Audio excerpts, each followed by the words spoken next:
Hey guys, JH6 and I appreciate you guys watching. So in the last couple of weeks we talked about mindset, we talked about the threat and the plan. We also talked about vulnerability assessments last week, and today we're going to talk about something that is very, very critical, which is establishing security. Alright guys, as always, I appreciate you guys watching. And first of all, like I always said, I'm not an expert. If you guys got a plan and it's working for you, continue using your plans. This is just a couple of ideas that I got from my experiences in the past. So with that being said, one of the things that I want to say when it comes down to establishing security is to be realistic. A lot of people usually talk about security in the case of home defense, and they start giving you all these ideas like, hey, I'm gonna put a shotgun in the kitchen, I'm gonna put a pistol in the bathroom, I'm gonna put a machete in this room. And you got to think about something, guys. We got children. If you don't have any kids, and that's okay with you, but in my case and in many of you guys, I have two little ones running around my house. So no, I cannot have a shotgun in the kitchen, I cannot have a machete on the bathroom. So I have to be realistic. All right guys, obviously this is going to be a short video. We could talk about security for probably an hour or maybe more, but with that being said, it's three aspects that I think you should cover, and those are before an invasion, during an invasion, and after an invasion. Alright guys, so before an invasion, some of the things that you could do, you know, we talked about dogs. Dogs would deter criminals from attacking your house. Lighting, just some of those motion sensors would deter a criminal from attacking your house. I mean, a criminal's walking to the front door or to the side door and the lights goes up, most likely he's gonna think someone saw him or something like that, so he may walk away. So definitely things like an alarm sign. Even though you don't have an alarm, if you have a sign out there that says you have an alarm, that may deter people from attacking your house. So definitely before an invasion, you should implement security aspects that would deter criminals from attacking your house. Alright guys, so now the bad guy, for whatever reason, he actually invaded your house. So this could be a bad thing. You have a bad guy inside your house. One of the things that I always tell everyone, and when I'm being asked this question, is don't ever go looking for the guy. And I know this is not this is something that a lot of guys here argue on YouTube. We got a lot of YouTube commandos in here, and they think they're gonna go looking for the bad guys because you got a weapon. You got to think one thing, guys. The bad guy has a weapon too. The bad guy is hiding in a place in your house with a gun. And most likely, if you go looking for him, most likely he's gonna take you out. And some of the things that I would advise guys is, first of all, establish your fighting position. This is positions where you're gonna place yourself and you're gonna stop the bad guy from coming towards you. So this position you should have covered 360 degrees. So that's why, you know, finding a place where your back is to the wall, something like that, so you only have to cover 180 degrees.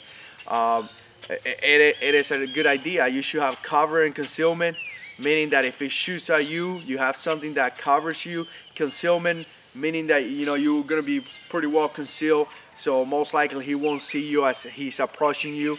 So those are the good fighting positions. Another thing is a safe haven, and a safe haven is just a location where your family is gonna be placed that they are protecting from the bad guy. So pretty much meaning that in order for the bad guy to get to your family, they will have to get to you. And if you have that fighting position between the safe haven and the bad guy, you may be able to hold down your location into police arrives. So definitely guys, don't go looking for the bad guys. Definitely guys, firearms should be part of your security aspects. You have to be able to have firearms, so you have to defend yourself. You have to be able to have the proper accessories to it. Things like a flashlight.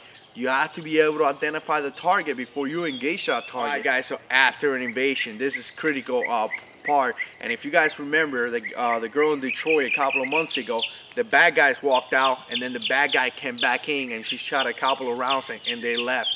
So that time right there where the bad guy may walk out, it is your time for you to reload your weapons, check on your family. Maybe you want to change your fighting position because he saw you there.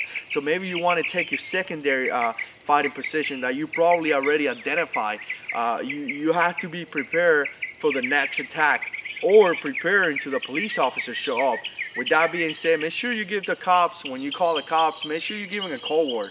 You want to be able to identify that they actually police officers. So as they're coming into your house, they may scream that code word, and you know that you need to, go down with your weapons. You don't want to engage the police officers, and you don't want the police officers to see you with a gun. Most likely, there's a strong possibility that they may engage you thinking that you're the bad guy. So definitely, Cold Wars, definitely, that is the time where you're going to reestablish and you're going to get prepared for the next attack. Make sure you're checking your families and things like that. All right, guys, so we talked about before, during, and after. Obviously, it's a million things that I missed because this is just a quick video. Go ahead and put them in the comments. What do you think about it? What do you think you should do in a security? What do you think you should have in your security plan? Firearms, things that we're missing. Let's just start a conversation between me and you and the other subscribers. Definitely, guys, one of the things that I would say is to survive by all means. I get this question asked a lot of times. What do you do if you run out of ammo? What do you do if this is happening? What do you do if this is happening? What do you do if you don't have the right caliber? The bottom line is to survive. Whatever you have to do to survive and protect your family, that's what you got to do. You may not have the perfect firearm because you don't have that money. You don't have $600 to buy an MMP or a Glock. You only can afford to buy a 10-22 rifle. Gents, whatever you have to do to survive, that's what you do. And remember that the bottom line is to protect yourself, protect your family, and protect others. With that being said, let me know what you think. Like always, like, share, and subscribe, and God is in control.